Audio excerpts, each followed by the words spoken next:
Hiya, and welcome back to Sileo, Tales of a New Dawn. The game that teaches us that the best way to learn about lore is to ever so casually commit breaking and entering. Anyways, I don't know what else I can say in the intro, other than, chat was a fucking mess last night. Seriously, they were scary. Anyways, let's just hop right in.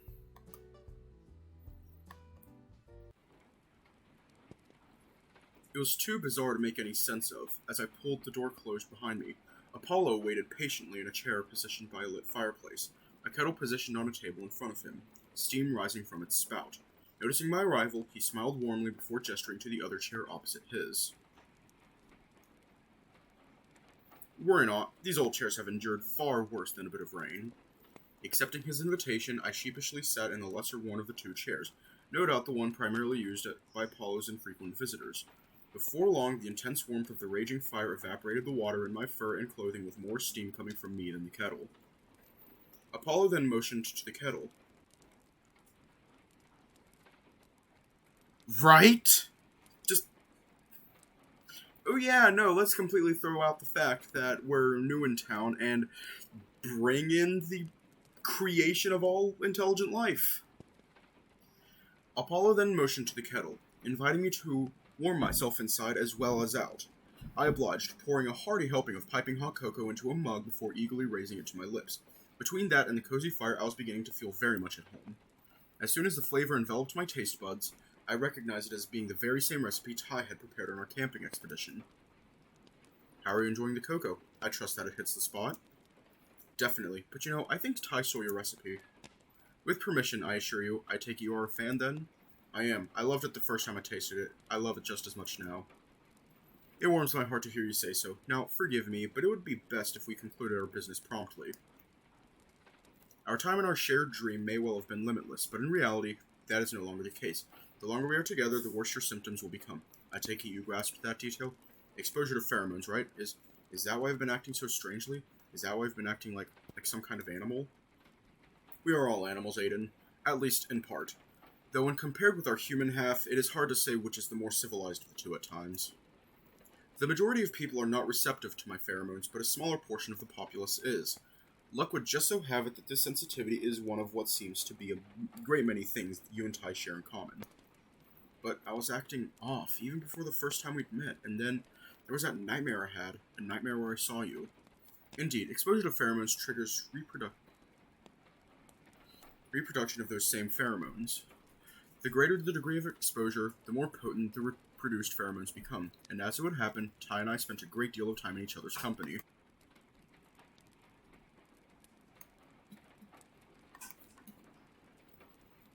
While the few brief encounters you and I had certainly did not help matters, the vast majority of your exposure came directly from Ty. I hope you do not hold this against him, in truth. I fear that I may have understated the likelihood of his exposure affecting somebody else. The fact that you were similarly sensitive to exposure, combined with the timing and overall pace of your relationship, was truly a perfect storm, so unlikely and yet so devastating for you both. How long have I been affected exactly? I don't recall when this all started. It came on slowly, and before I knew it, I had already lost control. It is difficult to say exactly. Can you give me a timeline of what happened between the two of you? We met 2 days after I arrived in Woodcrest. Diego took me into town to hopefully find work. Ty's was the first place we visited, and he offered me casual work there, and then, I think it was the next day I worked for him the first time, or was it the day after that? So much has happened, it's hard to remember exactly, but it was that Thursday that I paid him a visit, and found out my interest was mutual. We spent a lot of time together the next day, and even more on the day of the festival. I was there with him the entire day. Then we went back to his house, and let's just say I stayed the night. You did a little more than stay the night. I understand. Contact of that sort can rapidly accelerate the onset of symptoms. One of the earliest signs of exposure often manifests as a sharpening of the senses in one's carnivorous species, such as a tiger or a husky. The interesting thing about Ty is how long it took for his symptoms to show, and the awful part of that is how progressed his exposure had become by the time I even knew what was happening. He had a firm grasp on his behavior and an ironclad constitution, but even that began to give way. he became somewhat unpredictable. He seemed to second-guess himself a lot, making decisions only to change his mind or doubt himself to a considerable degree. And in particular, he became acutely aware of scents and fragrances, more so than perhaps any feline I've ever met. I remember that night after the festival. His cologne really stood out to me, among other things. Do you think I was already showing symptoms that soon? I will not deny that it is possible, yes, and you mentioned a loss of control. That typically indicates a more advanced exposure, and in the absence of any commands sent by a commander, your brain will fall prey to your base instincts, your primal whims, your carnal urges. I am pleased that you recall my words. I do, and the first time I noticed this was when Ty and I went camping. I lost control, acted in a way I never knew I could. I see. But it's almost as if Ty encouraged it, almost like he knew, and was egging me on. Not intentionally, of that I can assure you. Ty is suffering from a significant degree of exposure himself even now. I have been supplying him with medicine to help combat his symptoms. However, I came to rely too heavily on it. He developed something of a tolerance. By the time the two of you had met, he had already stopped taking it.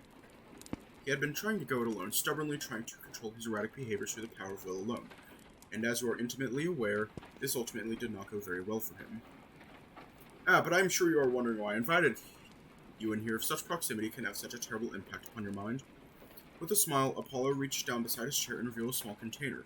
Within were a series of small bottles, each containing a rose-colored liquid. He handed the container to me and appeared closely at the bottles before returning Apollo's expectant gaze. What are these? Are they the medicine you gave to Ty? Sort of. They are in fact a blend of two of Artemis's greatest concoctions, faithfully reproduced by yours truly.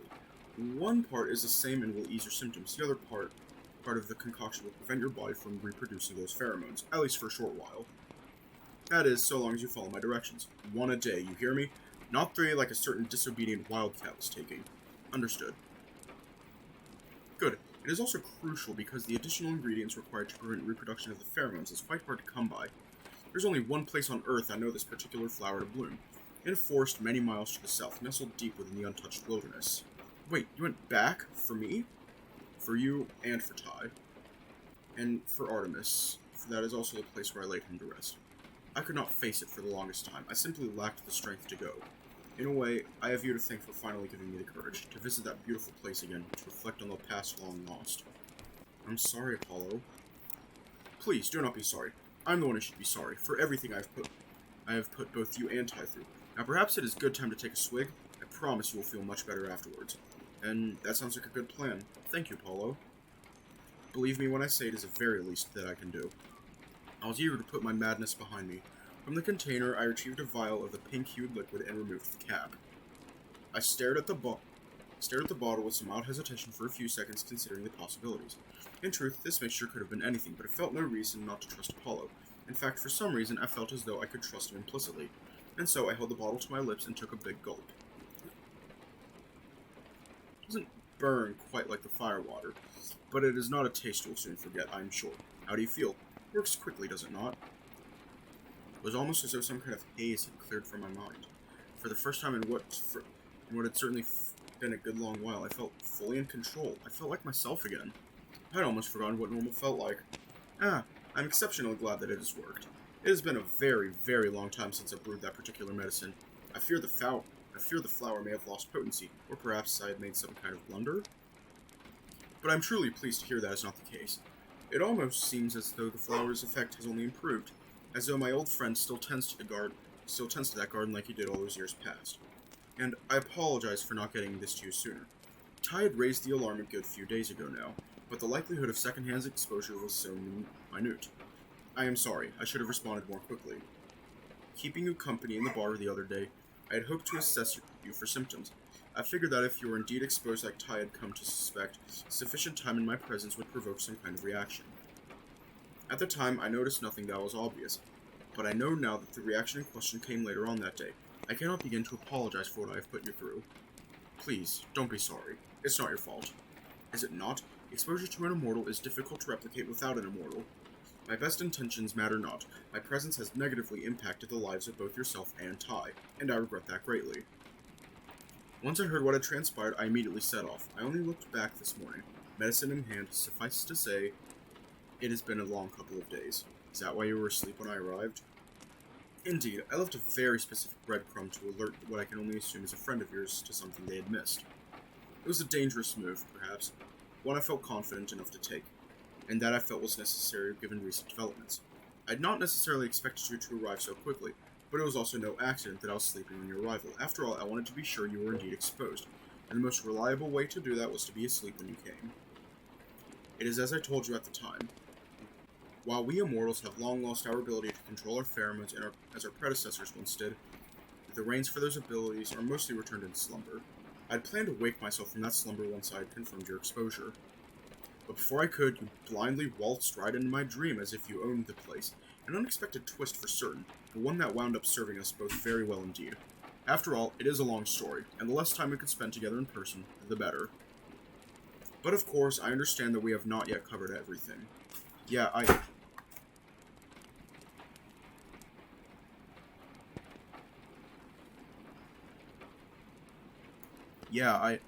I want to know what happened between you and Ty. Bits and pieces have been implied, but I want to hear it straight from the horse's mouth. And I would not dream of leaving such a question unanswered, my dear friend. One day, about a year ago, I chanced to visit a recently opened bar in town. Naturally, it had been open for some time, but on a scale of thousands of years, virtually everything seems new. I had planned to scope the place out and enjoy a drink or two before heading on my merry way. Alas, a certain barman took an interest in little old me, and the interest just so happened to be mutual. One such reason being key similarities to Artemis.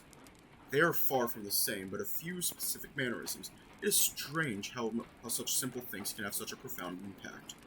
I knew being somewhere so public and in such proximity with another was risky, so I exercised restraint in the beginning, keeping my distance from the other patrons and watching Ty closely for any changes in his behavior. After considerable time and no obvious indication of exposure, I relaxed somewhat. Ty had taken an interest in me, and despite some hesitation on my part, the very same hesitation I would have towards a relationship with any mortal, I eventually relented.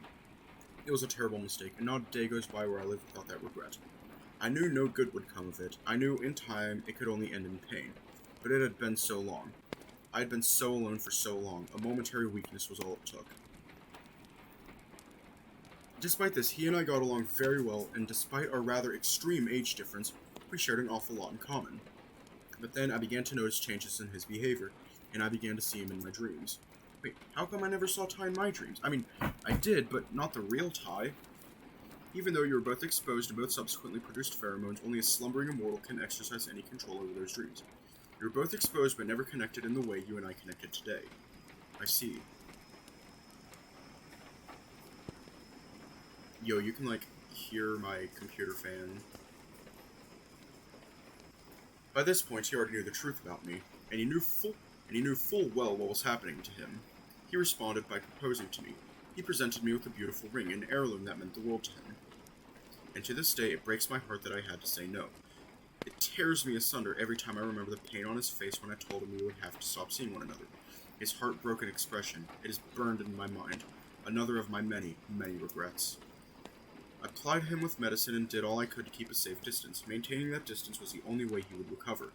It turned out that he was significantly exposed, but merely resilient to any of the symptoms. It was as I said, he was strong, but not strong enough to hold out forever. He had begun to rely on the medicine too much until such a time that he abandoned the medicine entirely, choosing instead to go it alone and rely on his own strength to make it through. This might have been okay, that is, if you had not come along so soon after the fact. Worst case scenario if there ever was one. But that aside, also the best case scenario. I can see that Ty loves you a great deal. And even though he has yet to finish mourning what we had together, having such a wonderful opportunity to move on with somebody such as yourself, that is truly the best possible thing for him. Allow me to be blunt for a moment. I still love Ty with all of my heart. That much is completely true. But I also love Artemis, similarly with all of my heart. As much as we sentient beings strive to create arbitrary rules for what can and cannot be, love is simply non-exclusive. A person can love several people, many people in fact, platonically or otherwise. And love is similarly not finite. We do not share love. There's endless love for all, no matter how far and wide that love may spread. The world would be a far better place if we did not treat love with such exclusivity and conform it to such artificial and arbitrary bounds. But I am certain you have heard more than enough of my preaching for one day, my point merely being that Ty may well still love me. That is only to be expected, but it does not mean that you are sharing that love. He can still give you all of his heart. I understand. I wish Ty would have said something, Lucas would have said something, and maybe could have avoided this whole mess. You recall we discussed Doomsday Clock Disorder the other day, yes? Yeah? While the Immortals have largely been forgotten by time, becoming little more than legends or myths, there are still those who know of our existence. This group is known as the UMC, short for United Medical Council. They are a former Ortegan governmental agency turned research group whose number one goal is to prevent their species' extinction at all costs. And they believe that a solution lies within immortal DNA. Thus, they hunt us and will stop at nothing to capture and turn us into their lab rats. Why do they think your DNA is a solution? Because Doomsday Clock Disorder does not kill its subject. DCD, therefore, cannot render a species extinct or that species spared a natural death. They seek to alter the DNA of as yet unborn Ortegan infants and make them like us. Wait, is that even possible? I mean, I'm sure Marston could have done it, but I didn't think we had quite figured that stuff out yet. You are right, we have not. I have strong doubts that they would be able to do it, at least any time in the foreseeable future. Hello. Alas, the UMC is inclined to disagree, and really who am I to doubt them? After all, they have already had a first-hand look at immortal DNA. What? How? The reason that we even know of their existence, the reason those of us who remain in the shadows, is because they captured one of us, 11, nicknamed Athena upon Artemis's insistence. Her capture was when we first learned of their existence. Oh no, what happened to her? At some point she became more useful to them as a cadaver. It is ironic that she began her life in a lab as an inhuman science experiment, and would lose her life in the exact same scenario. 6,000 long years gone just like that. It seems like some sort of cruel joke. Whether they can truly replicate immortality in Ortegan remains to be seen, but it is hardly relevant. What is the consideration that every single immortal currently alive is a ticking time bomb. We are long-lived, certainly, but deeply flawed and riddled with problems. The pheromone situation is just one of a great many contributors to the miserable existence an immortal endures. I am no exception, and Ty knew that all too well. Apollo quickly moved the topic forward, almost like he had not wanted me to inquire further. I was curious about just what these things were, but perhaps it would be better to ask Ty when I got the chance. Their approach might prevent DCD from dealing its final blow, but it is no cure. And if the resulting immortal Ortegans are even half as broken and flawed as we turn out to be, I would argue that extinction would be a strange sort of mercy, and God forbid that they inherit something akin to our pheromones. There were only 12 of us, and yet it still gave us no end of grief. Can you imagine what it would be like if an entire small species became a source? It would be a treacherous world to live in for people such as yourself and Ty. Long story short, to them, no cost is too steep, if it were to save their species, but this cost most certainly is. While the resulting data Marston would obtain from the experiments that gave rise to myself and my kin allowed him to survive longer than he otherwise would have, by every other metric, the experiment was a total failure. Adapting our DNA for any such purpose would be to open up one massive can of worms. There is nothing worth saving. The only place our genetic code belongs is in the distant past, completely lost to time. But alas, I digress. My purpose in telling you all of this is so that you understand why Ty will not say anything to you. It is not to say that this decision was the right one given how things turned out, but he exercised great caution to help ensure my safety. If he had trusted you and said something, and you had trusted a friend and told them, that information might eventually wind up in the wrong hands. The information may have been all that was needed to result in my capture. Ty was terrified of this possibility. He only wanted to keep me safe. But cases of exposure are something that the UMC knows to watch for. Their unique blend of symptoms is unmistakable, and indicate that an immortal source cannot be far away. They are incredibly hard to keep tabs on. I might not realize they are on my tail until I have already been caught. That is why my immortality must be kept under wraps, and this is why Ty refused to take any chances. Please do not blame him. I know that things did not go as he had hoped, but he only sought to keep me safe. And I must also ask that you keep what you have learned today a secret as well. I know there were others that assisted you in finding me, but telling them is not worth the risk. And before you ask, Lucas was an accident. We had not intended for him to find out, but just like you, he grew suspicious and began digging. Soon he was right on top of me. I had no choice but to extend an invitation. He sat in that very chair in front of this very fire. Thankfully, he became as dedicated as Ty when it came to keeping my secret under wraps, and in time, we even became good friends, even after Ty and I separated. This remained true, but every person that knows is a risk. I understood Apollo's reasons for requesting this, though I had no idea how I was supposed to convince Diego and Dom to simply forget about it. I put this in the back of my mind to worry about another time. Instead, I began to focus on an omnipresent sense of guilt which had welled up from within me.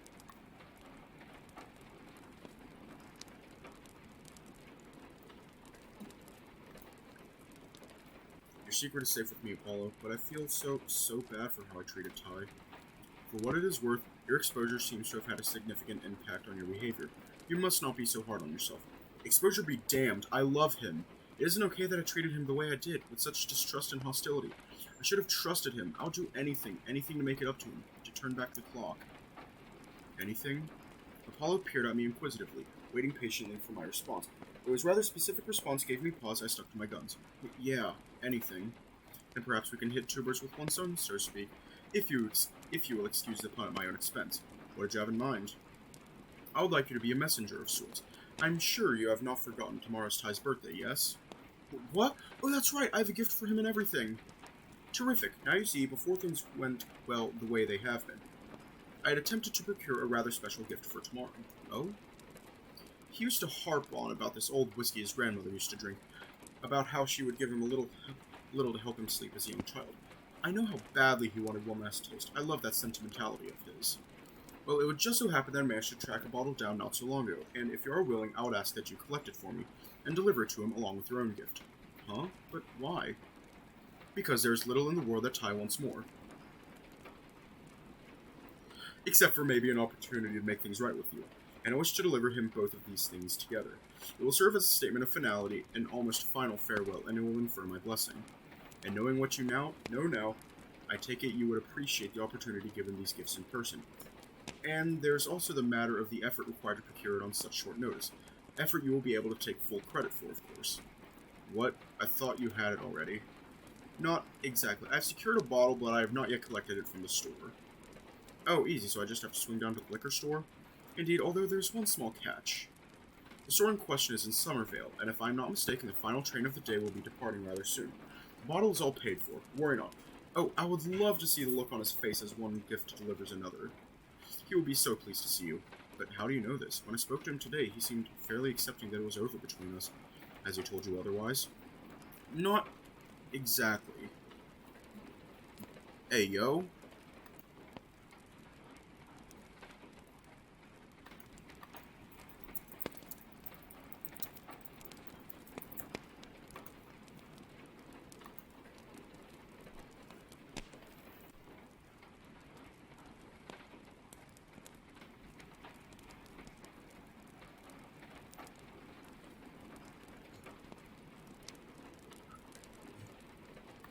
Yeah, it was like frozen on the browser window that I have open, and I was confused for a minute. Not exactly, but I know him far too well not to know that he is hurting. I know deep within my heart that my plan will bear fruit. I simply ask that you trust me on this. Okay, I trust you, Apollo. Where do I have to go? Apollo smiled brightly as he reached into his jacket, retrieving an object from a pocket sewn in on the inside. He then extended his hand and placed a small piece of paper in my palm. It was a receipt belonging to a liquor store in Summervale.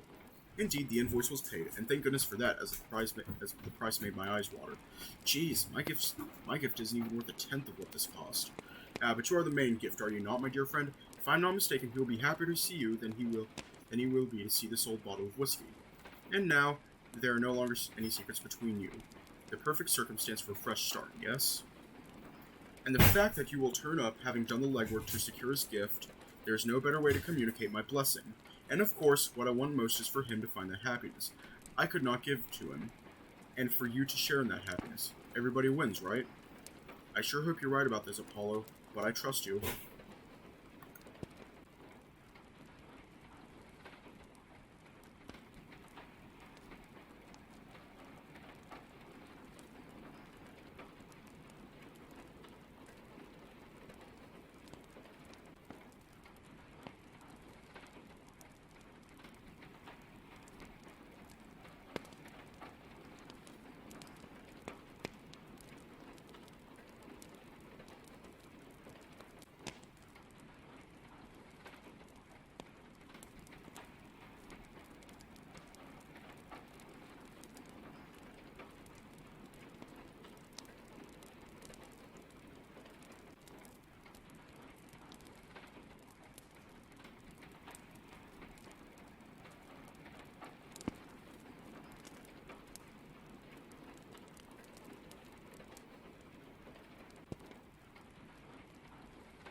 Yo, I just realized that my mic was muted.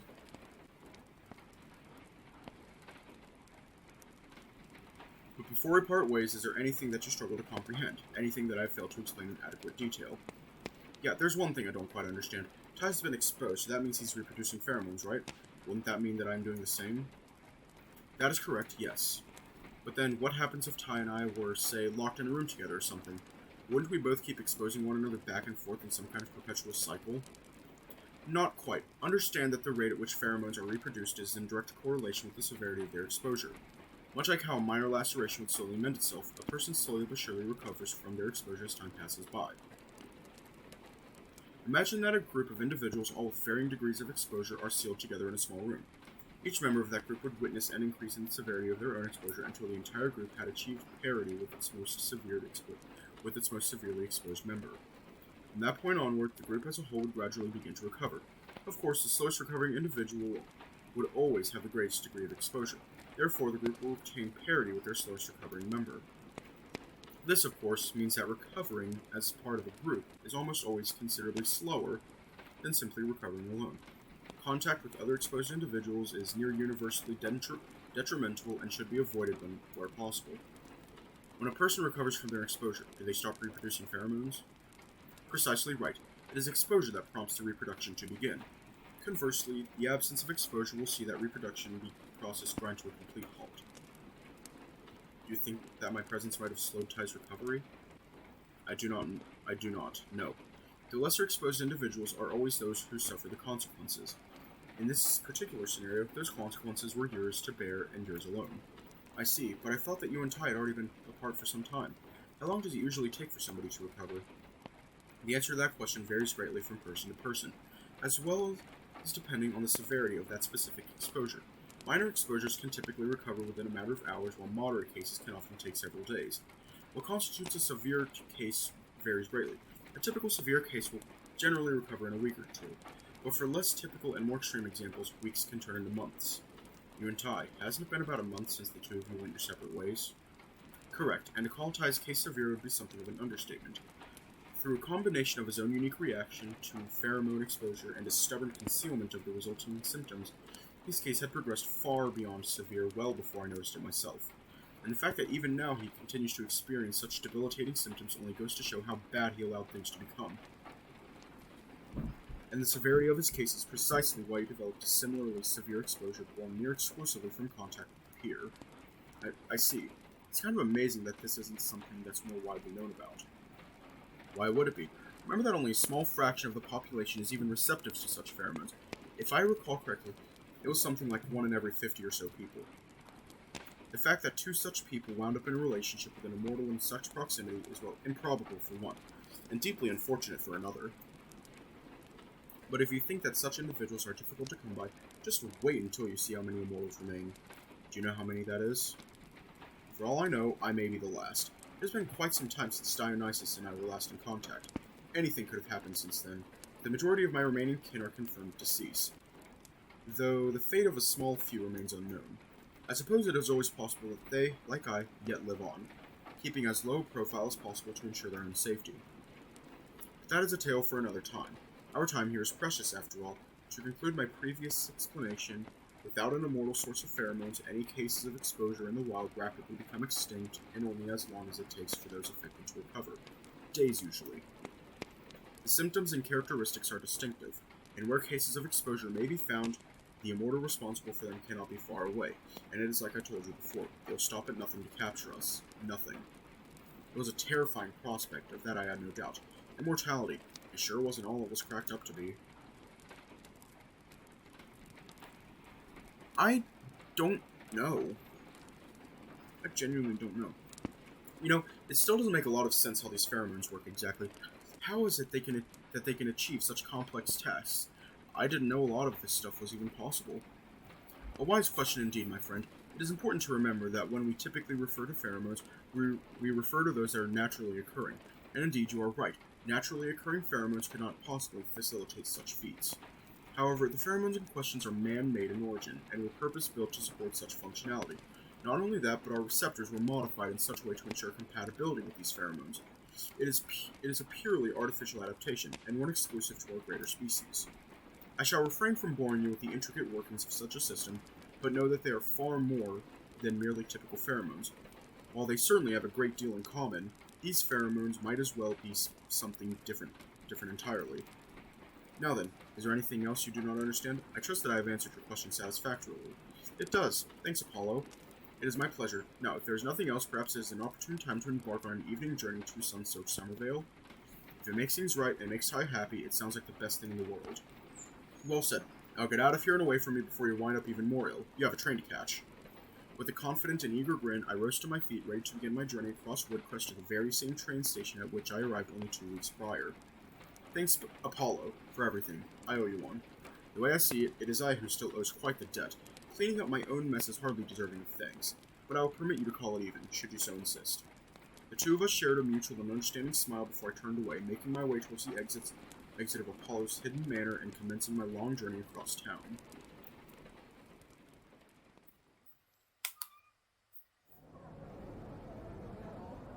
I had arrived in the nick of time, my feet aching in response to the long distances they had walked. I smirked slightly, the consideration that all that exercise would counter the effects of Diego's greasy breakfast, a source of mild amusement. Nonetheless, I was thankful that the torrential downpour I had endured on my first journey had ceased. My first stunk like wet dog, but a shower could— Wait, Ty's gift took precedence above all else. Hiya!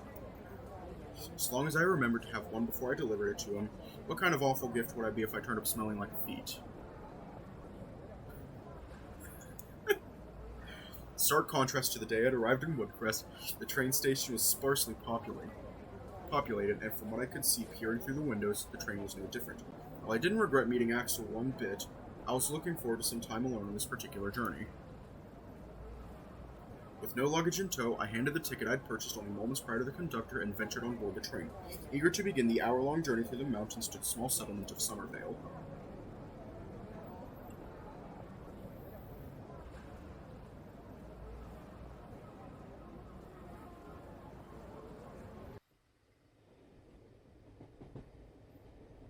The hour-long train ride to Summervale had been occupied with a myriad of entangled thoughts, a fact that caused my journey to drag on for what felt like an eternity. Of course, at the tender age of 22, what did I know about eternity? Everything I had learned that afternoon, it was as though I had boarded the train a different man to the one I'd spoken with Ty only hours before. Or perhaps it was a matter of the same man stepping into a very different world. It was a world where Marston gave everything he had to give us a shot at a normal life. It was a world where Artemis had once lived, only to leave behind his eternal companion, heartbroken, lost, and alone. But most of all, it was a world where Apollo and Ty had once been an item.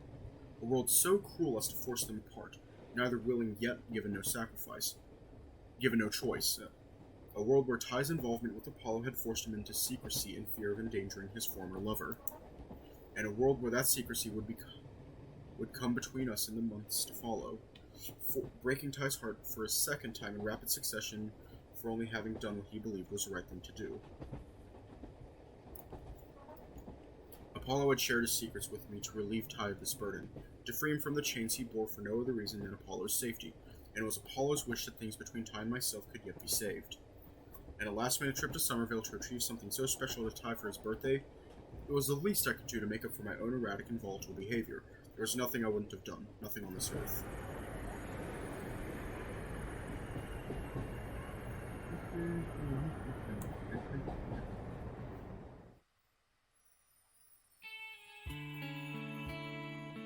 At long last, I disembarked the train and stepped out into the quiet streets of Summervale, which glowed a bright and brilliant orange in the evening sun. Reaching into my pocket, I retrieved the receipt Apollo had given me earlier that day. Putting the minute scale of Summervale into perspective, the train station and the liquor store were located on the very same street. Following the street numbers on the buildings I passed, I began my journey in the southward direction I expected the destination to be. And sure enough, barely 2 minutes had passed before I'd found it. I wondered if everything in Summervale was this close by. Despite being a small town, Summervale had quite the impressive liquor store.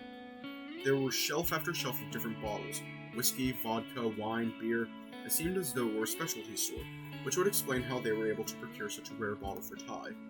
Arriving at the counter and handing the shopkeeper my receipt, he briefly disappeared through a door into the back of the store, only to return moments later with a distinct and extremely dusty bottle of whiskey. I asked him about the dust, and he informed me that the manufacturer had gone out of business a good 2 decades prior. Their lack of popularity is likely the only reason a bottle could be produced this many years later for any sort of reasonable price. He would go on to assure me that the bottle, despite appearances, had been kept in a dry and dark place. It should be fine, were his words, although I don't know if I'd want to drink it myself. While perhaps better suited as a collector's item at this point, it sounded as though Ty had indeed planned to consume it. I hoped that the shopkeeper was true to his word. Then again, if he wasn't, it didn't sound as though there was much that could be done about it anyway. As the shopkeeper packed the bottle into several brown bags for protection on my journey home, he asked that I give Spencer his regards. I agreed with a smile before turning away and leaving the store with Ty's gift safely in hand. It was strange. I'd taken to calling him Apollo so briskly, something he had only told me in a dream. I suppose that the difference between him knowing him by that name or not was whether you knew his tale. I was happy that Apollo had chosen to trust me, even if only for Ty's sake. Although now those same chains of secrecy that helped Ty and Lucas also bound me. What would I tell Diego? What would I tell Dom? Without them, I might never have learned the truth. They deserved to know, but Apollo's safety was more important. It seemed as though it was not only Ty's forgiveness I sought. I could only hope that Diego and Dom would come to forgive me too. With my objective accomplished, I was now free to determine my next move. As it would happen, the next move would prove to be somewhat problematic. Once a popular way to traverse great distances, the country's railway network had been significantly neglected in recent years, with government funding continually dwindling. This forced the organization responsible for railway travel to continually cut corners to ensure their survival. This in turn created a vicious cycle of declining services and frustrated commuters looking to alternative methods of transport when train travel would no longer suffice. And among the many cut corners were their late night and overnight provincial services. In short, the next train returning to Woodcrest would not be departing until the following morning, and I needed somewhere to stay the night. I began to walk the streets in search of lodgings, hoping to find somewhere affordable and comfortable enough to hang my hat for the night.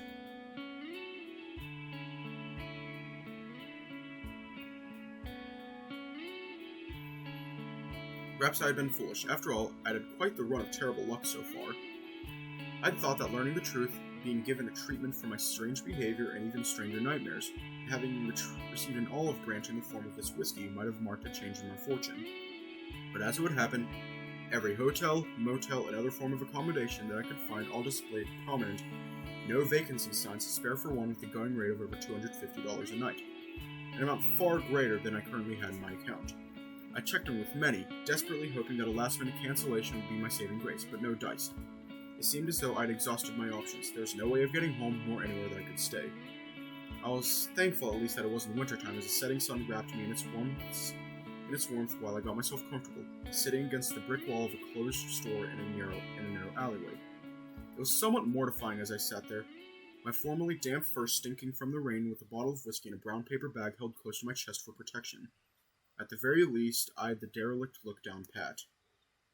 I was incredibly thankful that my one night of vagrancy would be spent somewhere unfamiliar. Knowing my luck, had I been in Woodcrest, I did not doubt that somebody would have conveniently walked past at this most inopportune time, bearing witness to my sorry state of affairs.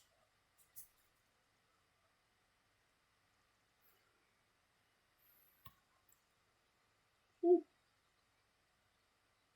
Aiden, is that you? This sort of bizarre and chronologically unfortunate coincidence could have only happened to me. Lady Luck was one cruel, cruel mistress.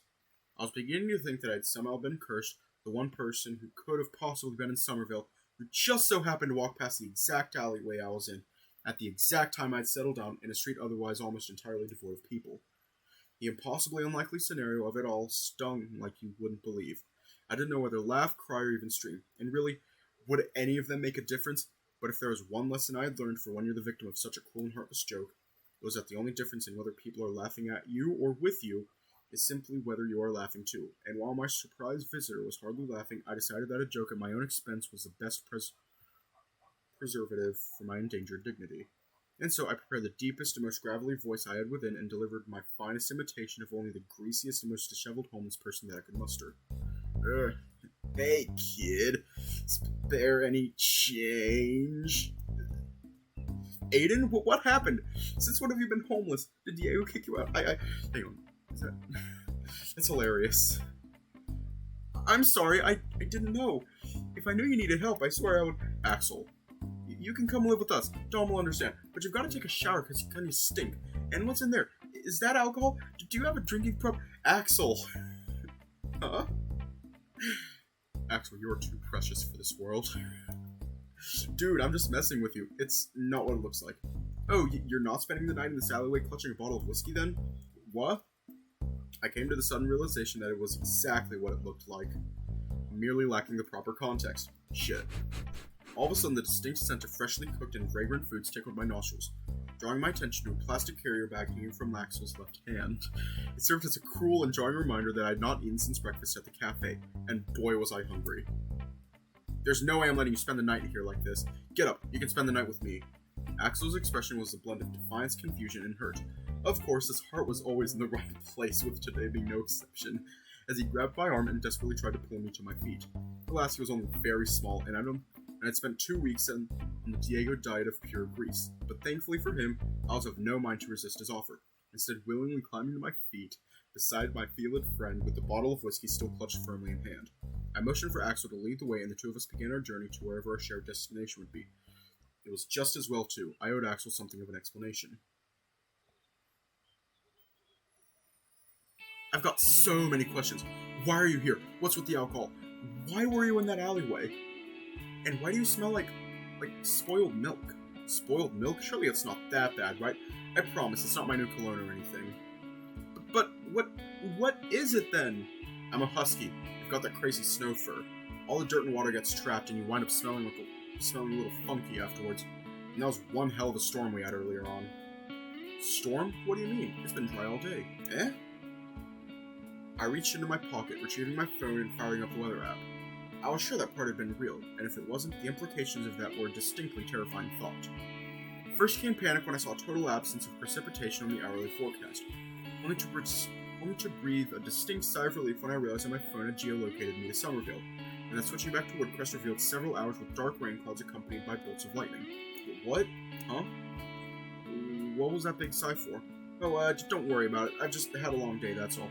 It rained in Woodcrest earlier. I only just got here about 20 minutes ago. You took the last train on a Sunday afternoon? Why? Well, to tell you the truth, it's Ty's birthday tomorrow, and with the help of a good friend, I managed to track down something really special for him. Now I'm even more confused. I thought you guys weren't together anymore. We're not, but to tell you the truth, I feel like I've made a terrible mistake. I overheard something, and when Ty wouldn't tell me the full story, I guess I bluffed. Told him I'd leave him if he didn't. I don't even think I realized what I was doing at the time. I was so angry. Next thing I knew, I was back home telling Diego what my stupid ass had gone and done. The point is, I've since come to realize just how far I fell for Ty in the short time we were an item. I've since come to realize that I loved him, and since I've come to realize just how mistaken I was, having finally heard the full story, so I rushed out here on a moment's notice, barely arriving in time for the last train so that I could secure this gift. I just hope that it's enough, and that it's not too late to change things between us. What kind of gift? Why couldn't you get it in Woodcrest instead? I held up the bottle of whiskey, pulling it from the bag just enough to reveal the dusty label to Axel. They haven't made this brand in 20 or so years, or so I'm told. Ty's grandmother used to drink this brand. He used to have nightmares a lot as a kid, and she would give him a shot of this to calm his nerves and help him go back to sleep. Giving a kid alcohol? Apparently it was quite a common practice in those days, and it seems as though it worked too. Ty has nothing but fond memories of his grandma, and fond memories of the taste of this particular whiskey. It's something he has longed to taste again for quite some time. I see. That's so cute. Do you think he'll love it so much that he'll take you back? I don't know. If he doesn't, I can't say I blame him. I acted like an idiot. He deserves better than that, but I hope so. I really, truly hope so. I want a chance to make things right. I want to do better this time. I'm sure he'll love it. Ty isn't the sort to hold grudges. Once I knocked a whole plate of food off the counter in his kitchen when I was delivering produce. I was so scared that he would be angry with me. I cried. But he gave me a big hug, and he laughed about it, saying he'd give the customer the floor discount and make a new one for them. I'm sure he'll forgive you too. I couldn't help but smile. I knew the two were acquainted professionally, but it was a cute story that only went to reinforce Ty's kind-hearted nature in my mind. Thanks, Axel. Here's hoping, eh? Yep. So, you came here with no accommodation planned then? That's right, it was such a last-minute thing, I can't say I expected Summervale to be all booked out like this. Like it is. Who knew this place was so popular? On a Sunday night of all nights, the only place with vacancies was too expensive for me. There's a fishing competition happening at the nearby lake. Lots of tourists come from out of town this time every year to compete. Huh. A fishing competition. I guess that explains it then. What about you? Don't you work Monday to Friday? Why are you still here? Oh, I have tomorrow off. Boss has been on my back because I have too much leave accrued. So I've taken a few 3-day weekends. Usually I visit my parents on Friday nights and come back on Sunday, but this week I came on Saturday instead. I'm heading home tomorrow morning. Yesterday, huh? Take it you'd stop feeling sick by then. A train ride through the windy mountains when you're feeling all queasy doesn't sound like a lot of fun. I started feeling better right after we left the hot springs. But then I got sick again, and Don got mad. He got mad? Why? He was mad that I stopped for ice cream. No, I mean after the hot springs. Yeah. You stopped for ice cream again? I was feeling better when we went past, but I got all queasy again. Yeesh, no wonder you can smell spoiled milk. Bet that's why your ice cream was made of. Ew, gross. But it didn't taste bad. I'd stay away from that ice cream place if I were you. Yeah. Oh, I was wondering, was Ty's gift expensive? Oh yeah, massively so, but So that's why you needed spare change. I'm done.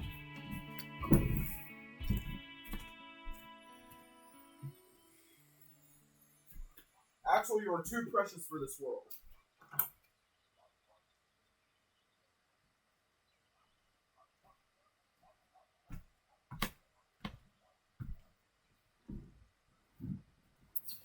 Oh my god.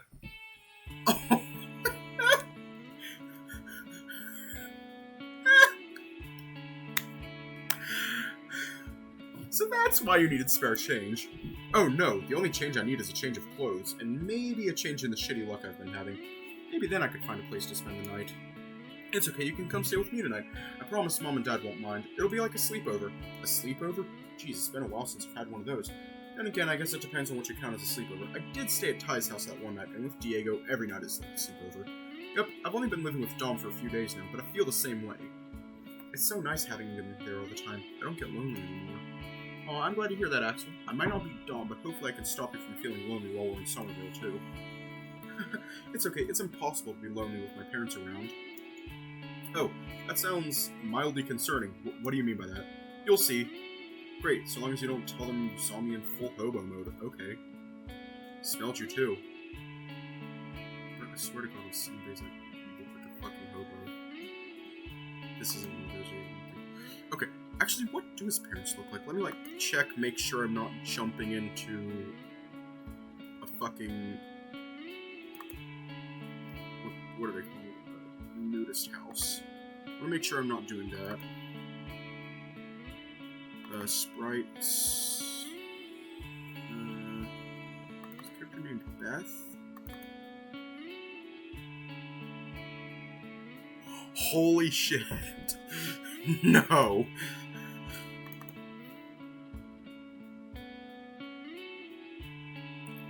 Okay, she actually looks pretty nice.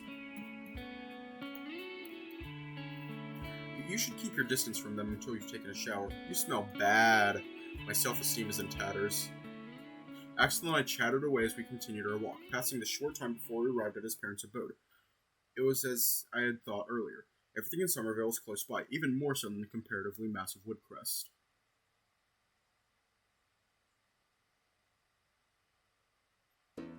Mom, Dad, I'm back with dinner, and I brought a friend with me.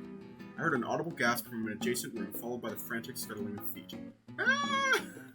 What is that? Oh no. Ah! I'm sorry about this.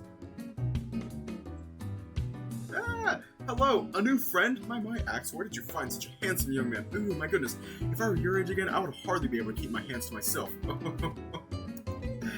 Mom.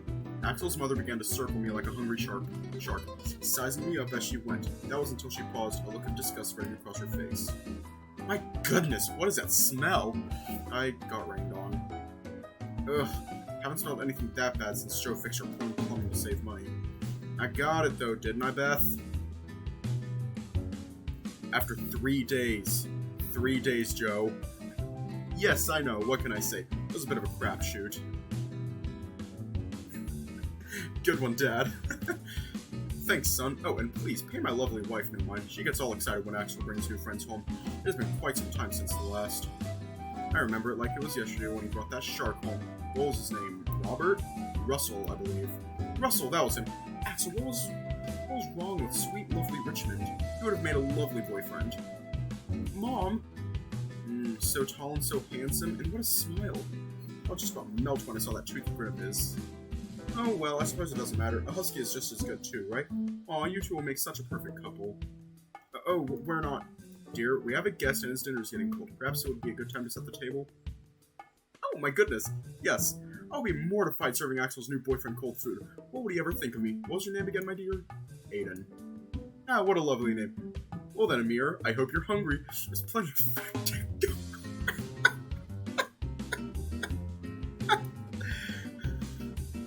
I guess we're Amir now.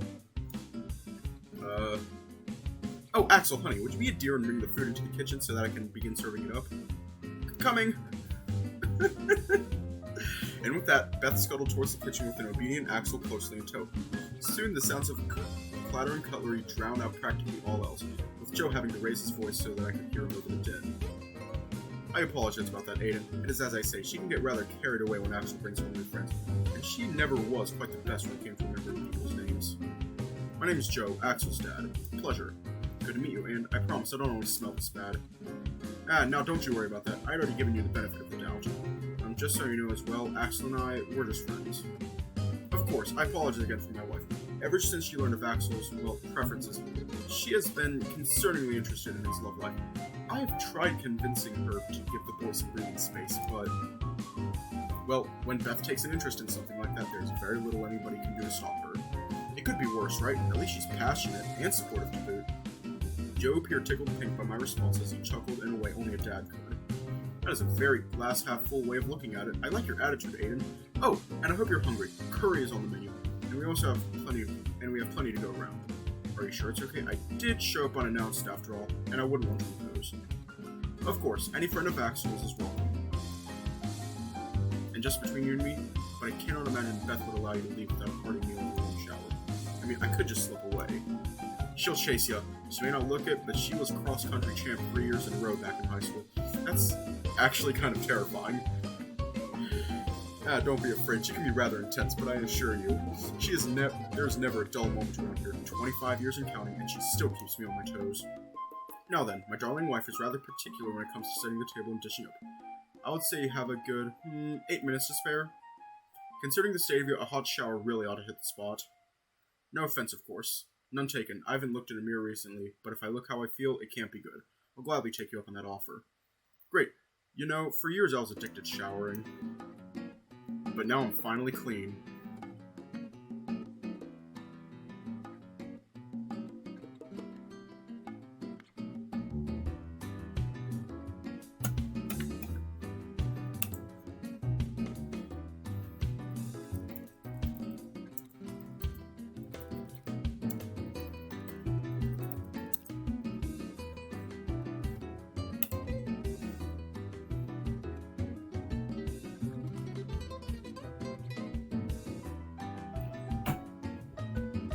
Ha ha, funny joke.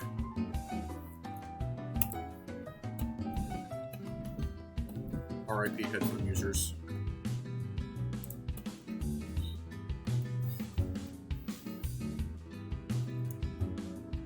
Oh no. Aw, not even a giggle. Axel so loves my jokes. The shower's down the hall, through the first row on the right. The towel on the heated rail is fresh, so feel free to use it.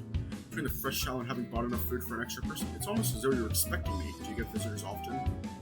No, not for a while actually. That's my Beth. No matter what, we must always be ready to accept guests at a moment's notice. Consider one of her many idiosyncrasies. I see.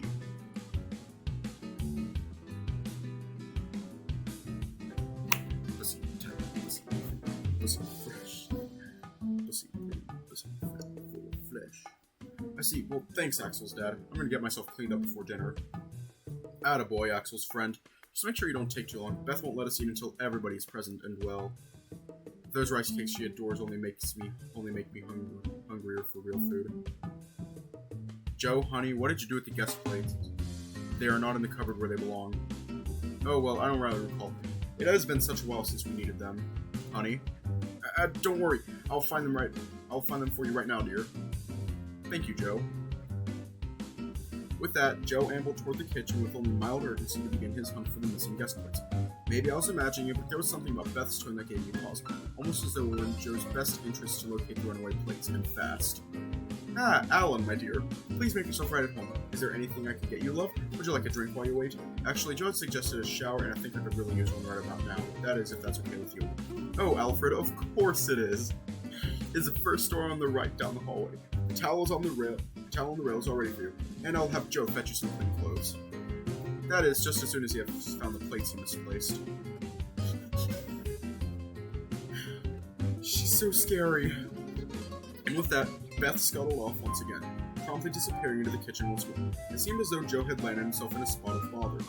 I sincerely hoped he could find those plates in time, because I sure wouldn't want to see what would happen if he didn't.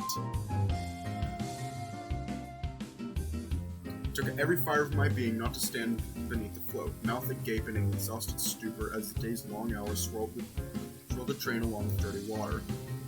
My unplanned nap earlier on had done little to address my exhaustion, and despite my best efforts, the train had proven too loud and uncomfortable to facilitate another.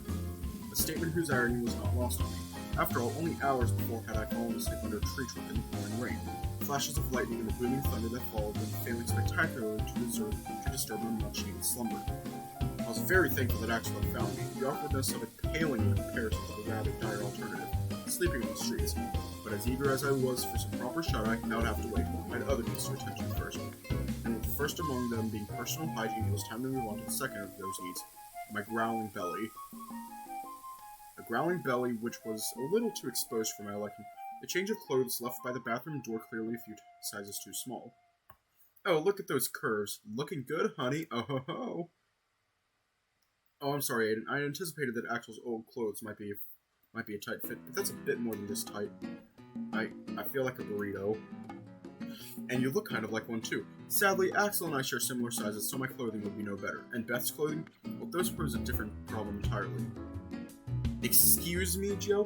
Are you suggesting that my clothing might be a better fit? Of course not, my dear. I simply mean that your wondrous wardrobe would be wasted on a man's figure. Not everybody has a perfect body, my love. Ooh, Joe, stop. Ooh, you're too much.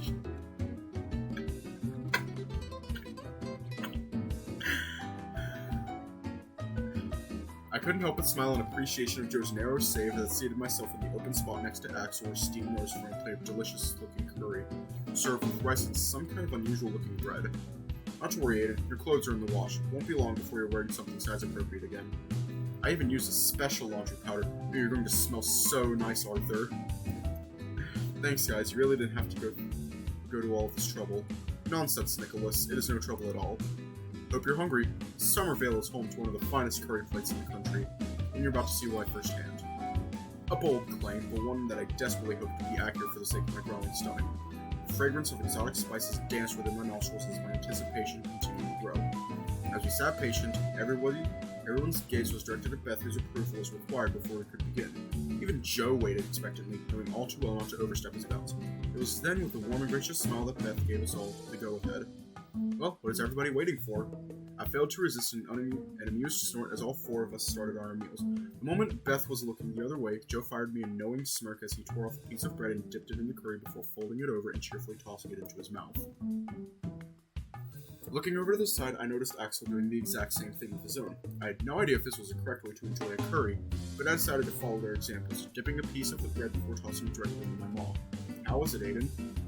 Never, in all of my years on Earth, had I tasted something so incredibly delicious. The rich, clear, creamy flavor of the curry, the tenderness of the rice, the flawless balance of cheese and garlic atop the bread. It was magnificent. Aiden? It was no use. Much like the journey which had gotten me to Summervale, this trip was one way. The destination, Flavor Town. Oh no. So, where the two of you boys meet? Oh, it was on the train back home last time I was here. Really? 2 weeks ago? What a coincidence. You know, once I knew an elephant that refused to travel by train. The promise of an amusing anecdote somehow recaptured my attention. If only I had known what was coming, and by this point perhaps, I even should have. Why's that? He refused to leave his trunk in the baggage corner.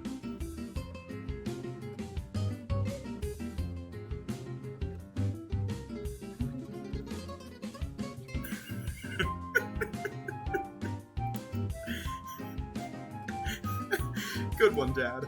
I feel like I need medical attention after that one. Yeah, come on, honey, admit it was a good one. I'm sorry about my husband, Alan. He thinks he's quite the comedian. Some real groaners so far. I guess if you're gonna go bad, you've gotta go really bad. Oh, come on now, they're not that unfunny, are they? Axel likes my jokes. Yup.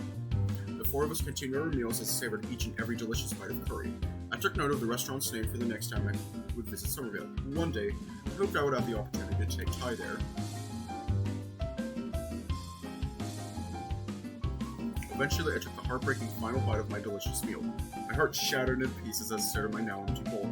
Axel had finished his meal shortly before and has excused himself to his bedroom, inviting me to follow along once I had caught up. Thanks, Joe. Thanks, Beth. That was delicious.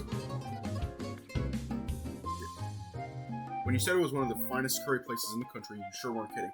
A man after my own heart. You and Axel make such a lovely couple, Alan. You have a good taste, Aiden. If you hadn't liked it, we might have had a problem. Oh, Joe, don't scare our poor guest. I'm only joking, of course. Here, honey, let me get your plate for you. Oh, and mine, please, and thank you. You are quite capable of taking it to the sink on your own, Joe. Yes, dear. Beth's smile returned as she approached, collecting my plate and quickly darting off towards the kitchen with it. I turned to Joe and struck up conversation. Beth is just built different. She's just built different. That was a bit frosty of her. Oh no, it's quite alright. I'm sure you'll have a girlfriend just like her someday, then you'll understand. Oh, I'm into guys. But I thought you and Axel were just friends.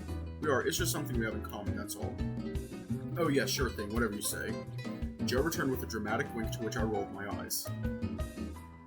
I'm only kidding, of course. I'm sure you found yourself someone very special, right? Yeah, but it's a long and complicated story, but there is somebody I am interested in. Say no more. I wish you the best of luck, Aiden. I'd better help with the washing up or I'll really be in trouble. Let's say you head on down to Axel's room. I'm sure he's missing your company. Are you sure you don't want my help? I really don't mind. It's not me you need to convince. I didn't fancy going toe-to-toe with Beth. I didn't even need to try to know I didn't stand a chance. I'll go check in with Axel then. I'm sorry, but Diego's route has given me major fear. Very wisely chosen. You're a quick learner. You two have a good night. We'll be out here if you need us. Thanks, Joe. My pleasure. Oh, and if you need any spare blankets or anything, they're in the cupboard immediately to the right outside of Axel's room. You are staying the night, yes? Only if it's okay. Of course, wouldn't dream of turning you away. You're speaking of blankets. I was once in a band called Blanket. By now, I knew better than to bite. Noticing my face fall, Joe's grin grew ever wider, no doubt enjoying the suffering inflicted by his dreadful sense of humor. We were a cover band.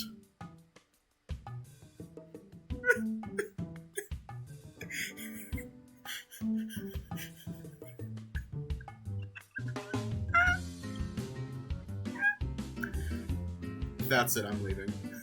Enjoy your night, Aiden. I'm dead. Fucking dead. Despite the constant stream of horrific jokes, I'd quickly grown rather fond of Axel's father. He seems clued up, well-measured and polite. It was clear he had an awful lot of patience and did not make a habit of sweating the small stuff. All traits that would come in handy with a wife like Beth, who I found to be somewhat terrifying. She certainly was eccentric, although perhaps that was an understatement.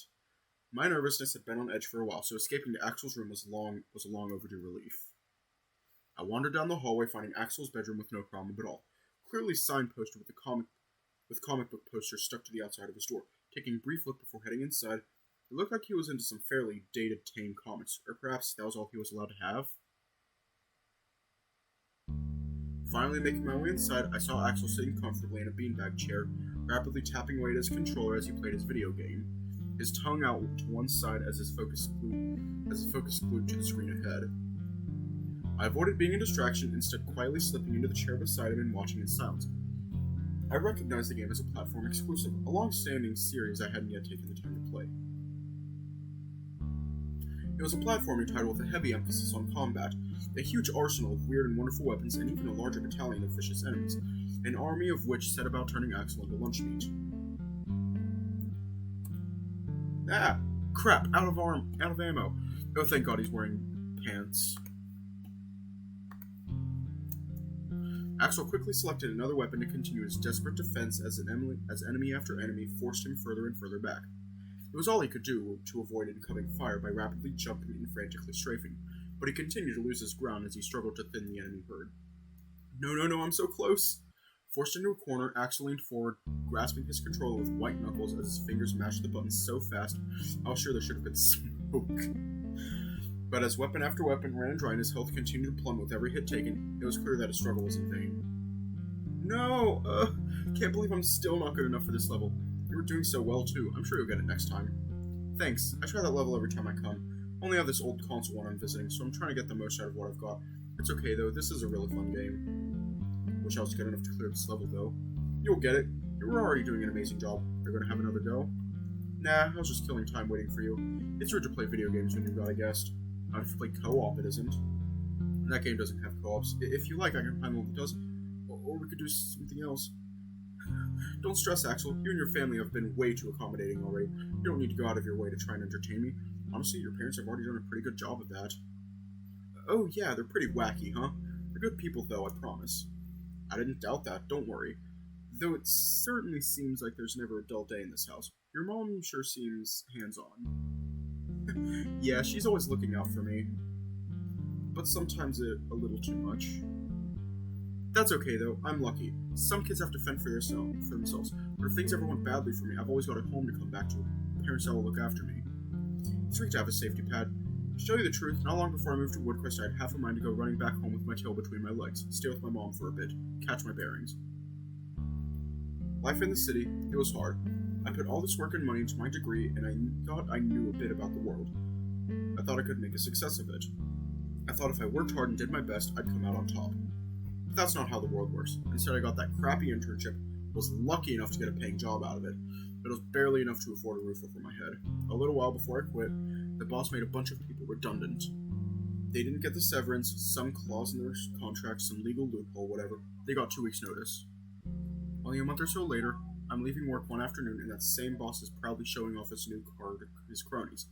Real fancy, fresh from the dealer. I looked up the model that night, worth $130,000. $130,000 for a car? Yep, and that ain't even the worst part. The team leader, Darren, who had been operating well under minimum staffing level on account of having several of his workers sent packing, he just about blew a fuse. He found out that the boss had gotten a big bonus for finishing the financial year under budget. Something he was only able to do by firing a bunch of people, something that helped him afford that fancy car. Darren went to the directors about it. And he did something about it, right? That's not the way the world works. A week later, Darren was packing his things into a box.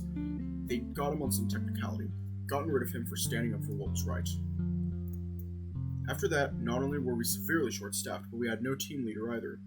They weren't in any hurry to replace him, that was for sure. It was a total mess. Our team got ridden hard for a lack of progress. Not a day went by without that asshole screaming at us about something or the other. And well, you know the rest. I called Diego, desperate for some kind of escape, and he gave me one.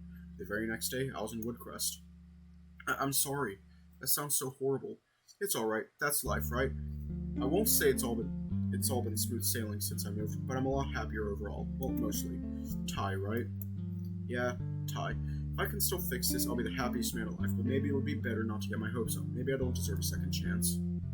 Don't say that. Of course you deserve another chance. Ty will see that for sure. Thanks for the vote of confidence, Axel. I really hope you're right. Yup. Axel beamed brightly as his tail swished to and fro. Deciding I'd said enough about myself for the meantime, I chose to change the topic by asking Axel about his childhood. What was it like growing up in Summervale, Axel? Seems like a really tiny place. It is, but that's not always a bad thing. It's really safe here. Nothing bad ever happens. We've got the best curry place in the country. You know, I'm inclined to agree. I'm usually a fan of curry, but wow, tonight's dinner sure was something. Yeah.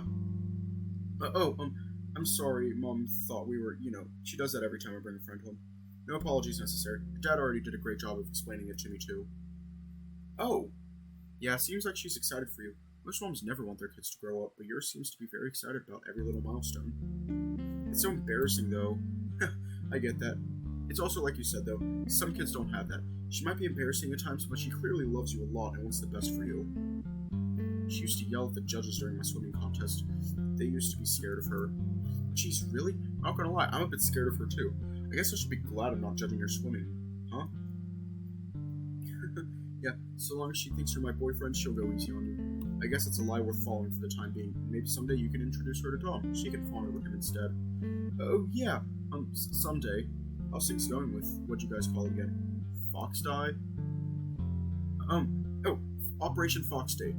Oh yeah, that's what I said, isn't it? Russell had been trying really hard to set something up, but it's been kind of hard. Dom's always at work, or I'm always at work. Or one of us is too broke to afford it, or something else entirely. He's got some really romantic ideas, though. Someday it'll work out. That's great. Axel, Russell seems like a really great guy in the short time that I've known him. It's really good of him to help you, to upset you up like this. Yeah, he's the best. I'm really glad to have a friend like him. I hope I'm not overstepping any boundaries by saying so, but you and Russell are as thick as thieves. How come you two never ended up together? We've known each other for a long time, right? Well, we're just friends. I guess that's the only reason why. What do you mean? I don't know. I guess we've known each other so long that something like that would just be weird. It's not that Russell isn't nice or anything. I think I get it. Sometimes it's best to stay friends. Because if you wind up getting together, but things don't work out, you'll often lose the friendship too. Huh? You don't think that me and Dom... What? Crap, I said the wrong thing and caused Axel to worry. Went into full damage control, trying to assure Axel that he and Dom would be perfect together and would never have such an issue. How dare you make him sad, Aiden? How dare you? But maybe I'm just imagining it. I'm not very good at that sort of thing. In the time since my careless slip of the tongue, Axel had spoken at length about his relationship with Dom with only a brief pause when I went to fetch my blankets for the night, setting them up on the carpet beside Axel's bed. It had grown late, time on my phone showing not far from midnight, but Axel showed no signs of slowing down, his endless supply of energy fueling his words as he continued our discussion, which had grown considerably more one-sided, as I tried to keep my eyes ajar. Aiden, what do you think? Huh? Do you think he likes him? Dom and Russell, I mean. Because I'm sure Dom has been acting kind of weird around him, but only when he thinks I'm not looking. Do you think he likes Russell? No, I'm sure they'll... My words were interrupted by an involuntary yawn. Become friends in time. No, that's not what I mean. Have you even been listening? Huh? Oh, yeah, sorry. Wait, what do you mean? Aiden! Sorry, I've just had a really long day. It's not intentional, I promise. Do you think he likes Russell? Wait, what? Are you serious? No, I don't. Then why is he always so strange when Russell is around? Maybe he just doesn't trust him yet? What if he really does like me? What if he thinks Russell and I have something going on? What? It makes sense. Axel was on the nose. Dom had in fact been concerned about that possibility for that exact reason. Although I had thought that Dom had since grown more comfortable about Russell. Was Axel still thinking of older encounters? Or perhaps there was still something going on between them. I don't think you have anything to worry about, Axel. You and Russell are just friends, right? It's not like you've ever done anything like that. Wait, what? There was this one time when we were in high school, and, we both made the nationals for swimming. The competition was in Cydonia, and it was only us from our school going, so our coach took us into the city and we all stayed in a hotel. He kept an eye on us, but we had the room to ourselves that night, and, when Coach had gone to bed, I couldn't sleep. The bed was weird and I couldn't get comfortable. So, Russell and me, Of all the moments I could have lost my battle with fatigue, it had to be the exact moment I was about to hear some juicy gossip. Because of course it was. Lady Luck had a lot to answer for. I just hoped that I would remember to follow up with Axel the next morning. But regardless, a good sleep with warm blankets was long overdue. I couldn't care less that I was sleeping on the floor. It was better than out in the cold in some shady alleyway, right? And besides, I'll be needing my wits about me if I hope to win tie back.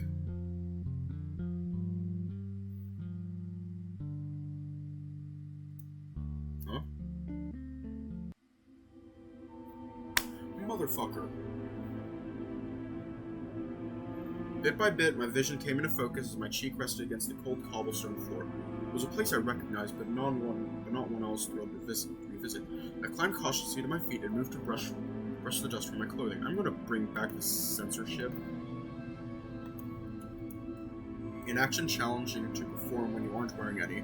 Conscious of my nudity, my fur began to stand on end, the cold underground chilling me to the bone. In this location, the surroundings were illuminated by a formless light whose origin I struggled to determine. In either direction lay hallways that seemed as though they stretched into the infinite void, their cobblestone walls progressively devoured by the all-consuming darkness. I knew not from where I had come, nor where I should be going. With no indication of which way to go, I might as well have flipped a coin.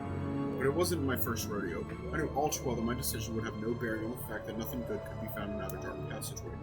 Thinking outside the box, I briefly considered whether remaining in place would be a viable alternative to confronting whatever lay concealed in those suffocating shadows.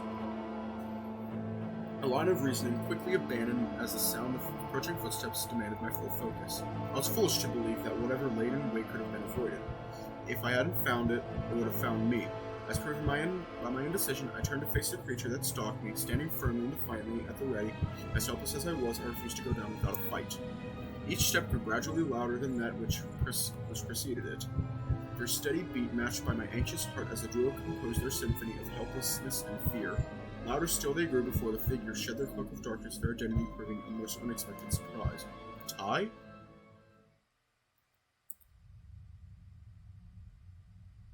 Good grief, he's naked! Yeah, glad I brought up in the smoke room. Oh my god. You know, I've been playing the smoke room, but not that far. Oh, thank goodness I found you. I was worried sick. Ty closed in with a relieved smile upon his face and pulled me into a firm hug.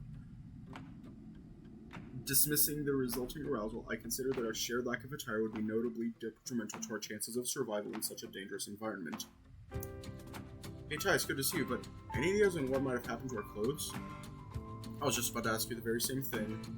Although I cannot say I mind the view. Your body is as fantastic as ever, my love. Thanks, yours too. Oh, strange. Touch somewhere beneath the happiness provoked by such fortuitous encounters festered a sense of vague uncertainty. There was something about all of this that simply did not add up. As agonized as in search of the answer, I felt an uncomfortable chill run down my spine that could not so easily be blamed on cold. I must say, it's most pleasing to see a friendly face. Sorry, I can't. I'll get in trouble with Twitch. I've been wandering these labyrinth halls in solitude for hours on end. Some familiar company should serve to soothe the nerves. What, a big tough guy like you feeling safer beside someone as overwhelmingly average as me? I'd be little use to you, except maybe as a meat shield. Come now, my dear. You must not say such things. To act as a meat shield would be to squander such good looks. Besides, I have seen those muscles of yours firsthand. I am willing to bet you can throw quite the punch.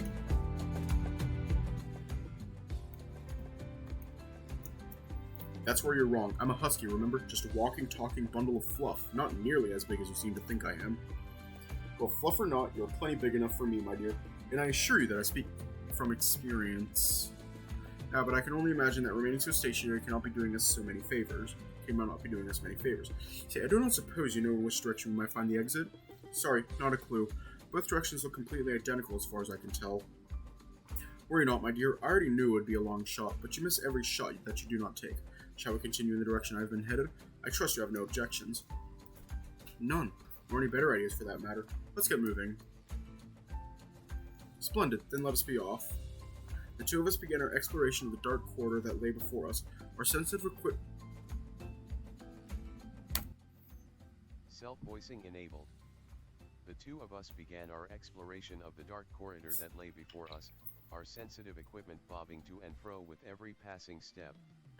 Naturally, I couldn't resist enjoying the occasional peek, a fact I would have felt substantially more guilty about if Ty had not been doing the same. Hey Ty, it's good to see you again. I've been missing you a lot. And I you, my dear. Our tale has certainly taken the most unexpected of twists and turns. When Diego first told me that his best friend from university was coming to stay, little did I know what amazing opportunities I would have in store. And that day that Diego took me into town in search of employment, I could not have predicted the chain of events our meeting set in motion, nor how rapidly things would progress. Indeed, although I hope our pace was not too quick for your liking.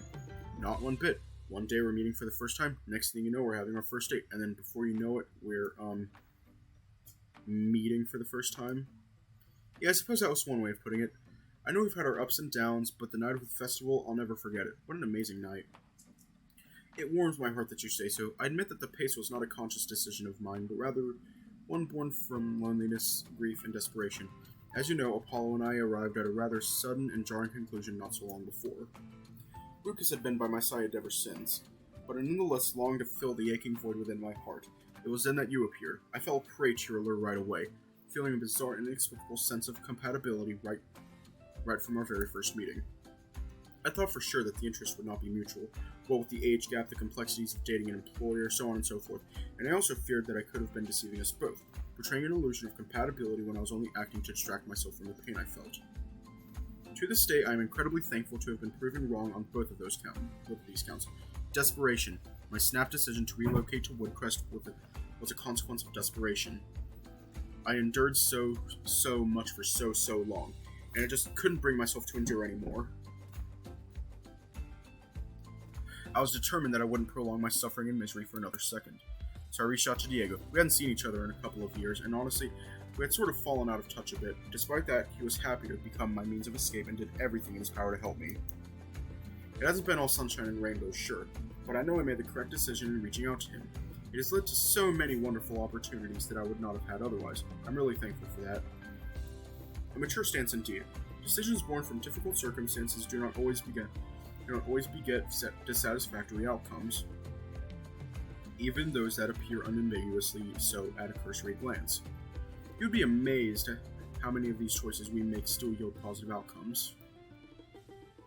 Of course, one must remain as cautious and as measured as possible if making such decisions. Say, for example, in relocating to Woodcrest, that if you are unable to find suitable employment and find yourself becoming a burden on Diego, or during the brief intermission, shall we say, in our relationship, what if you had met somebody different, and it turned out that I had so foolishly thrown away what we had together over something as insubstantial as self-doubt and indecision. As though I were once again standing in the pouring rain outside of Apollo's abode, the realization had struck like a bolt of lightning whose resulting thunder shook me to my very core. Not only had I remembered the more recent of our separations and the foolish decisions that had led to it, but I also recalled an important event which had taken place after the fact, the sexual encounter that I had enjoyed with a new friend, with Logan. I knew that for me, there was little of greater importance in the prospect of earning back Ty's love and affection, and having learned the truth about Apollo, our third attempt could be one established on the trustworthy and reliable foundations of honesty and openness. But such a commitment could only hold its weight when mutually respected. It would be of little use if I were keeping a secret bottled up in fear of the potential impact of our relationship. This could only work if I come clean with Ty, and I would be at the mercy of his forgiveness. Ty. Yes, my dear, what is it? I think I've made one of those bad choices. Oh dear, that is most unfortunate to hear. Would you like to discuss it? Honestly, no, but it's a choice that affects you, so I know that being forthcoming about it is the right thing to do. Affects me? This is a troubling revelation. Rest assured that I am all ears. When you find the words that you seek, I will be listening intently. I took a deep breath as the pace of our progression slowed to a crawl, robbed of the life and energy with which this journey had begun. An uncomfortable silence swirled around us as Ty remained anxiously patient, all the while my heart began pounding in my chest. I dreaded what was to come. Ty was such a sweet, kind-hearted, and gentle man. The thought that I was about to hurt him tore my heart in two. But it was better that I came clean with him here and now than having him find out from somebody else later on down the line. When I broke up with you, it left me lost, confused, and disoriented. I was angry, disappointed, and bitter, yet I struggled to make sense of these things. I knew I should have been hurting, but I wasn't. I just couldn't figure out why. Next day, I was at the hot springs with my friends, and a stranger turned up. The moment I laid eyes on him, I was captivated, transfixed, completely and utterly obsessed. And these were yet more emotions to add to the nonsensical pile. I felt used, betrayed. I had no reason to feel that way, but I did nonetheless. That became my justification. I forged on ahead, believing that you and I were finished for good, and whatever actions I took from that point on would be devoid of consequences. Have you any regrets?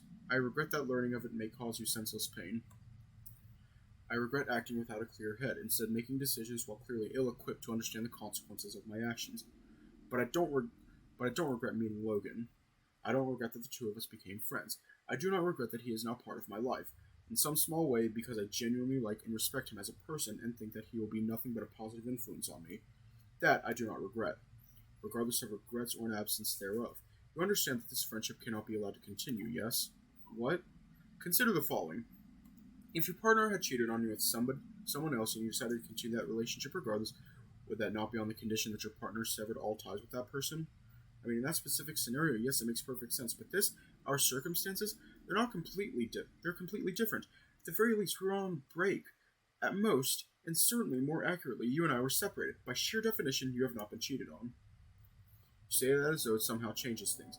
Well, I hate to break it to you that it does not change the betrayal that I feel. It does not change that you've made me disposable and worthless, to be so easily replaced. It is almost as if I meant nothing to you at all. I know, I made a bad decision. My actions were unbecoming of me, and I want to take full responsibility for them in any way possible. You mean far more to me than you'll ever know. That's the truth, I promise you that. If your words were anything more than a hollow attempt at deception, you have no issue doing as I have asked.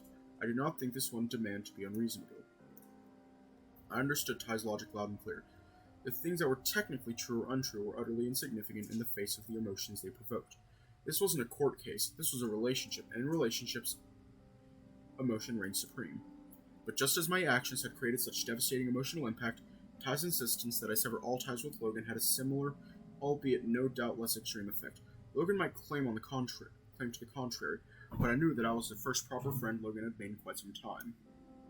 I knew that he had a hard time trusting people, and I knew that he was initially very withdrawn and difficult to reach. It made sense that Logan was all alone, but I also knew that underneath all of that, he was a good person and a fascinating one at that. I'd made a commitment to Logan that I would be his friend, that we would be more than a one-night stand, and regardless of what Ty's demands were, I had every intention of following each of these commitments through. Ty, I'm all Logan's god. If you and I took another shot at our relationship, you have my word that my loyalty would be towards you and you alone. But Logan is a good person. He doesn't deserve to lose his only friend because of our romantic difficulties. Romantic difficulties? Is this some kind of joke to you, Aiden? What is your game? To downplay the gravity of our emotionally charged train wreck of a relationship, all the while keeping your side piece primed and ready for the next time you dump me out for something foolish?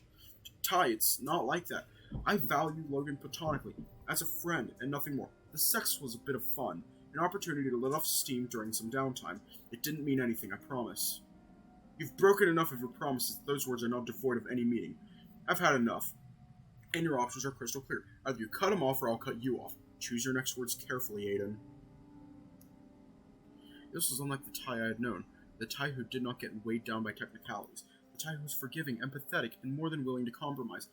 Had I truly done so much damage as to cause such a dramatic shift in his behavior? What is taking so long? This is not a difficult decision, Aiden. You, of all people, should know the difference between right and wrong. And besides, what does that bear possess that I do not? What? Is it his youth that attracts you? You were well aware of my age when you made the decision to pursue me. You only have yourself to blame. Or perhaps you have a thing for the rounder types. Perhaps they bolster your already fragile ego, making you feel better about yourself. Ty. Maybe just like the shy, quiet types. That way there's no competition to be the center of attention. Or maybe, just maybe, it was his virginity that you wanted. Well, congratulations. You have already stolen it. What is it, some kind of sick trophy to you? Shut up. Make me, then tell me I am wrong. I didn't care that I had made such a terrible mistake. I didn't care how much I loved Ty. I didn't care if standing my ground would cost me his forgiveness. Ty had revealed a side of himself that I had not seen before. A deeply unattractive side, and one that I had no interest in being with. I was wrong about you, Ty. Now that you've shown your true colors, I see you for what you are. Unlike you, Logan is a good person with an interesting personality and a sweet nature. I value him for that, even if I hadn't known him for long, and if my choices are one or the other. Hearing how you've just spoken to me, I choose him. You are so quick to dispose of me yet again. I expected better of you, Aiden. And I expected better of you, Ty. I guess that means we were both wrong. I see that you have made your choice. The wrong choice, no less, but I suppose that comes with the territory. So be it. You know as well as I do that this is your loss. On the contrary, I get to keep a valued friend, and it's kind of looking like I dodged a major bullet along the way. So, you have chosen him over me then? Is that your final decision? You're damn right it is.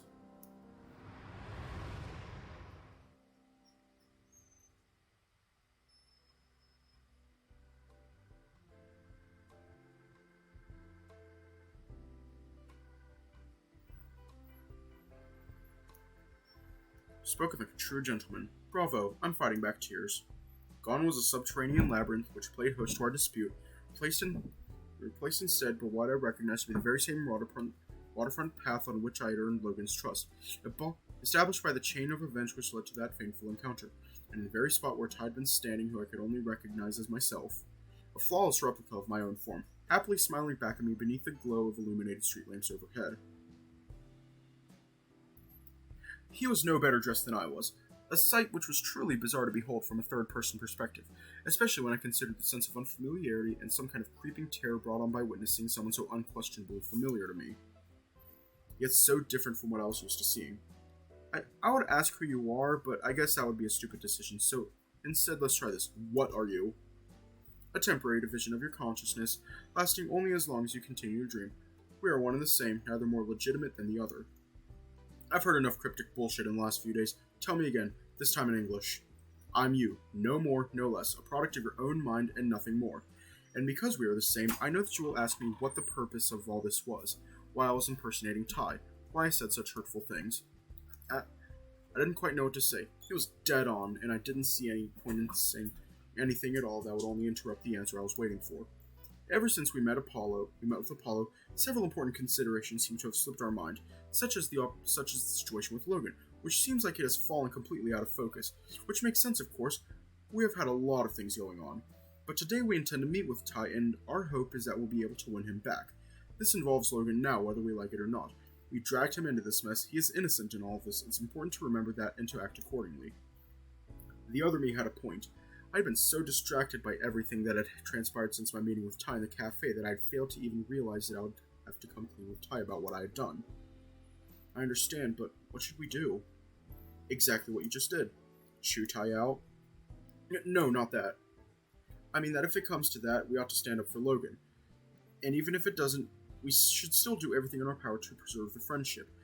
And if the real Ty won't allow it, I think we should put Logan first in that scenario. Excuse me, but have you lost your damn mind? Have you lost your mind? I don't know, have we? And need I remind you that's exactly what you just did? That was a bit of an extreme scenario. Okay, I might have laid it on a bit thick, I admit. But it proves that when the chips are down, we're willing to do what is right.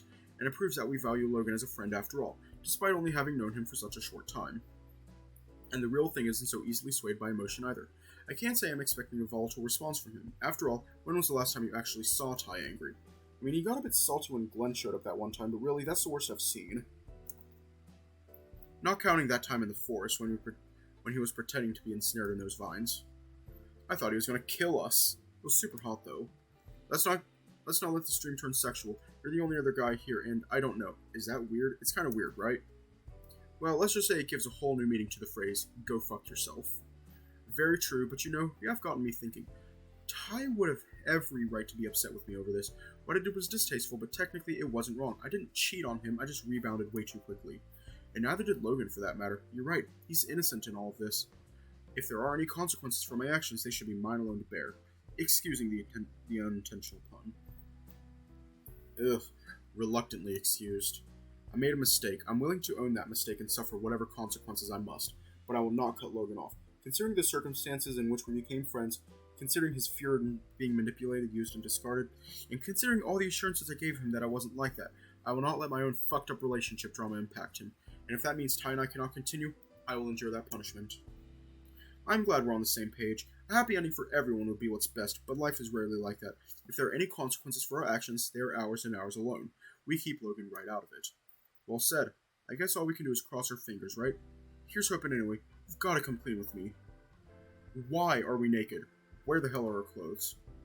The other me shrugged with a carefree grin, clearly none the wiser on the topic than I was. Maybe we're just pent up? Might be a good idea to take care of some business when we wake up.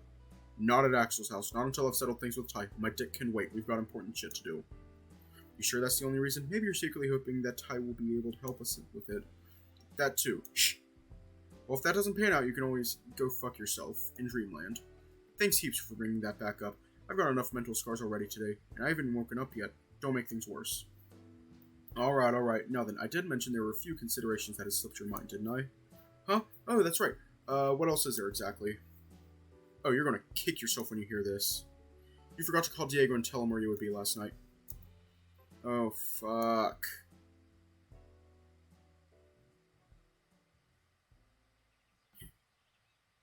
Day 16.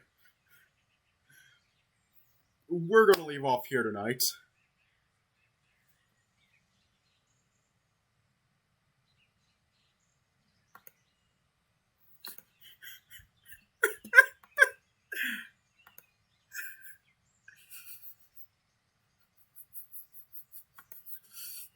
Diego's gonna be pissed. Diego is gonna be pissed. At least we're on day 16.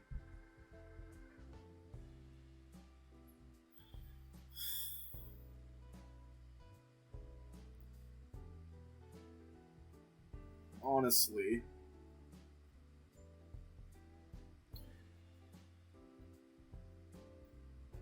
And I thought, boys, I will attend a camp the next 2 weeks. I will not be able to watch the streams. I'll be back in August, I swear. My dude, I upload the VODs to YouTube. So, I guess don't worry about missing streams, I guess. Yeah, I wouldn't worry too much about it. Like I said, the VODs are uploaded to YouTube.